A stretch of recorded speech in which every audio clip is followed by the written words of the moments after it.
2 பேரும் நல்ல பெரிய சித்தாந்தவாதிகள் தான். எதுக்கு காந்தி எடுக்கணும்? இல்ல காந்தியத்தை கொண்டு வந்து மக்களாண்ட சேர்க்கணும்.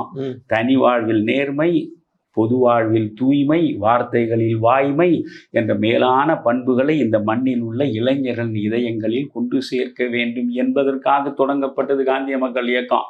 ஆனால் என்ன சொல்கிறான், காந்தினாவே ஒழுக்கமாக இருக்கணும், நேர்மையாக இருக்கணும், அதெல்லாம் நமக்கு கட்டுப்பட்டு வராது சார். ஆனால் நீங்கள் ஒழுக்கமாக இருக்கணும்னு சொன்னாவே யாரும் தயாராக இல்லை.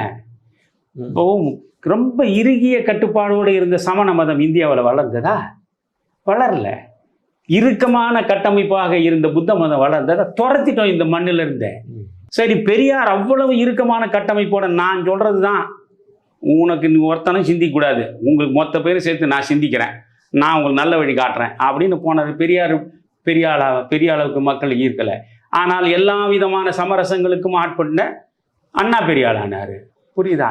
இல்லை கம்யூனிஸ்டுகள் நான் சொல்கிறது இன்றைய கம்யூனிஸ்டுகள் இல்லை, அது பீராமூர்த்தி, ஜீவானந்தம், நம்ம மணலி கந்தசாமி மாதிரி மனிதர்கள் இருந்த அந்த காலம் ஆச்சா. தன் பொருள் மொத்தத்தையும் இழந்து விட்டு நின்ற அந்த மக்கள் இருந்து அந்த கம்யூனிஸ்டுகள் வளர்ந்தாங்களா? வளரல.